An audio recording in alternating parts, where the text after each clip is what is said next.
네, 안녕하세요. 큰바위군입니다. 오늘 3월 31일 주요 테마 한번 살펴보도록 하겠습니다. 3월 31일 주요 테마로 나타난 건 진짜로 위기주들만 이제 남아 있습니다. 전체적으로는 큰 폭으로 또 하락을 해서 이제 5천원 선이 5천선이 위협받는 그런 상황이 됐고, 상황 자체가 뭐 이렇게 되게 좋아지지를 않아요. 계속해서 뭐 미국도 못 풀고 있는 문제고, 서로 다른 나라들도 상당히 위기 의식들을 많이 가지고 있지만, 어쨌든 현재 위기상 자체가 이렇게 뭐 쉽게 풀리리라는 기대는 조금 쉽지 않은 것 같아요. 그래서 일단 해운이 좀 올랐습니다. 홍해까지 봉쇄될 위협이 있다라고 우려가 확산이 되고 있으면서, 후티 반군이 이란의 사주를 받고 홍해도 공격을 하고, 이런 형태의 그 홍해까지 막히게 되면 사실상 유럽과 아시아를 잇는 모든 통로가 거의 막히는 형태가 되기 때문에 해운 요금이 올라가는 건 어떻게 보면 당연한 일이고, 그리고 수에즈 운하를 통과를 못하게 되면 희망봉을 돌아 아프리카 남단을 돌아서 오는 항로밖에 없어요. 그렇기 때문에 물류 차질이 생길 뿐만 아니라 가격이 오르고, 그리고 운임비도 오르게 되죠. 그렇게 되면 전체적으로 경제에는 안 좋지만 해운업에 있어서는 약간의 호재가 될 수 있다라고 보는 부분들이 많아요. 그래서 그런 부분들 때문에 올랐고요. 해운과 또 짝을 지을 수 있는 해운의 배후로 테마를 잡는다면 조선 테마가 있을 수 있습니다. 조선 같은 경우는 운임이 오르게 되면 당연히 신조선에 대한 수요가 더 늘어나게 돼요. 근데 이제 이게 해운 요금이, 이 운임이 오르는 것이 과연 단기적으로 지금 위기 속에서 단기적으로 오르는 것인지, 아니면 앞으로 이런 지정학적 위협들이 계속해서 운임에 대한 상승 압박을 가할 것인지, 이런 부분들이 아직까지는 뭐 분명하지는 않습니다. 일단 그 지금 현재 전쟁이 끝나봐야 어느 정도 판가름이 날 것 같긴 한데, 아마 일부는 어, 그, 그 해운 운임의 상승 자체가 장기적인 어떤 어, 형태로 나타날 수 있다. 그죠? 예를 들면 호르무즈 해협을 통과할 때 얼마의 요금을 내야 된다거나, 아니면 보험료가 증가한다거나, 이런 것들과 함께 운임이 올라간다. 이렇게 볼 수도 있는 거잖아요. 그래서 그런 부분들 때문에 조선 수요가 움직일 수 있다라고 해서 그런 형태의 그 사고와 그쵸? 생각의 연결과 뭐 그런 것들이 나타났다고 생각합니다. 조선이 대형 수주하고 미국 해군 사업을 어, 저기로 해서 모멘텀으로 해서 올라갔다라는 이야기는 뭐 오래됐잖아요. 사실 그냥 뭐 하루 이틀 된 이야기가 아니고, 사실 작년 뭐 그 전부터 계속해서 이런 이야기들이 나오고 있었던 건데, 이런 것들이 새롭게 했을 것 같지는 않고, 자연스러운 사고의 흐름에 따라서 해운, 그 다음에 조선, 뭐 이런 형태로 연결해서 투자 심리가 움직였다라고 보는 것이 조금 더 이해가 쉽지 않을까, 이렇게 생각합니다. 그래서 물류와 운임이 상승하고, 물류 운임에 따라서 조선 수요도 더 늘어날 것이다 라고 보는 거죠. 이게 연결이 됐고요. 그다음 비철금속 에너지 리튬은 한 덩어리로 보셔도 될 것 같아요. 비철금속은 중동에 알루미늄 생산 기지들이 있어요. 제가 어제 설명을 잠깐 드렸는데, 그 알루미늄 생산은 어디를 따라 이동하느냐 하면 값싼 전기를 따라 이동합니다. 왜요? 알루미늄은 어차피 만들 때에 용융 전기 분해라고 해서 어마어마한 전력을 사용합니다. 그래서 처음에는 북미 쪽에 있는 캐나다나 미국의 엄청난 수력 발전 전기를 가지고 알루미늄을 생산해냈습니다. 근데 그건 뭐 20세기 중반 이야기니까 오래된 이야기죠. 그랬다가 계속해서 전기를 따라 움직입니다.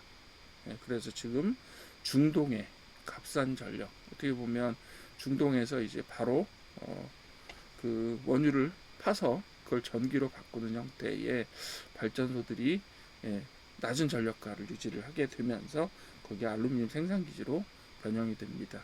그렇게 돼서 거기서 알루미늄 생산을 좀 했었는데, 그게 이제 막혔다는 거죠. 그래서 알루미늄 관련된 주가들이 조금 올랐습니다. 그죠? 공급 부족이 되면서 주가가 올랐습니다. 왜냐하면 알루미늄 가격이 올라가니까. 그렇게 됐는데, 결국은 이게 이제 우리나라 업체들 같은 경우는 지금 이제 우리나라에는 알루미늄 재련을 하는 공급 자체가 그렇게 많지가 않기 때문에 대부분 수입합니다. 그래서 수입하는 입장에서는 어떨지 모르겠어요, 솔직히. 예, 수입하는 입장에서는 알루미늄 공급은 해야 되는데 계약은 되어 있을 텐데 예, 그 원자재 가격이 상승하니까 아무래도 저기 이익률이 줄어들 수밖에 없는 상황이긴 한데 또 이익률이 줄어들 상황인데도 불구하고 가격은 오르고 있다. 주가는 오르고 있다. 이런 게 좀 아이러니컬하긴 합니다. 어쨌든 간에 지금 이제 비철금속의 수급이 안 좋으면서 올라간다. 뭐 리튬도 그래왔고 철강도 어떻게 보면 그런 형태고 원유도 마찬가지잖아요.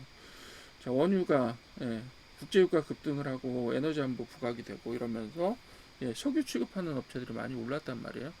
그런데 지금 상황에서 보시게 되면 실제로 보게 되면 정유업체라든가 아니면 석유 공급업체들 예를 들면 뭐 그죠? 흥구석유나 이런 데들보다는 뭐가 많이 올랐어요? 2차 전지 관련된 업체들이 조금 올랐다라고 보셔도 될 것 같아요. 사실 아래쪽에 있는 리튬 관련된 종목들도 실제로는 2차 전지와 굉장히 밀접하게 붙어 있는 상황이기 때문에 에너지 쪽에 그 유가를 대체하는 2차 전지 관련된 그죠? 그리고 여기 나온 내용들이 전부 다 2차 전지 혹은 신재생 에너지 이런 쪽에 관련된 것들이잖아요. 그래서 그런 부분들을 연결해서 본다라고 하게 되면 역시나 신재생 에너지와 2차 전지가 결합되어서 오르는 과정에서 리튬과 에너지라는 형태의 테마로 연결이 되었다라고 보시면 될 것 같습니다. 리튬은 사실상 글로벌 공급망이 불안하긴 한데 리튬 공급은 어디서 해요 주로? 네, 중국에서 하잖아요. 중국에서 하고 그리고 남미에서 하고 그리고 호주에서도 좀 하고 이렇게 되기 때문에 실제로 유럽을 왔다 갔다 하는 이 물류망과는 사실 연결되지 않아요.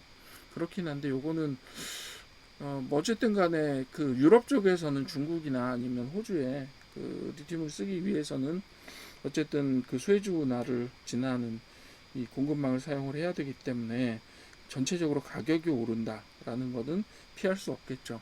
왜냐하면 우리나라에서만 가격이 오르는 게 아니라 유럽에 가는 가격이 오르게 되면 당연히 우리나라에서 사는 가격도 국제 시세니까 올라가게 되는 그런 형태가 되는 거죠. 그래서 리튬 가격은 상승을 하고 있고 그리고 전체적으로 석유 기반의 에너지에서 신재생 에너지나 아니면 전기 기반으로 사실 이제 그렇게 말씀들을 많이 하시죠. 석유 기반의 에너지에서 전기 기반의 에너지 형태로 에너지 경제로 전환이 된다. 중국이 달성하려고 하는 게 바로 그거고요. 그런 형태로 전환이 된다라고 보는데 그 전기를 만들어내는 게 석유를 떼서 다시 전기를 만든다라고 하면 그건 그냥 석유 기반 경제인 거잖아요.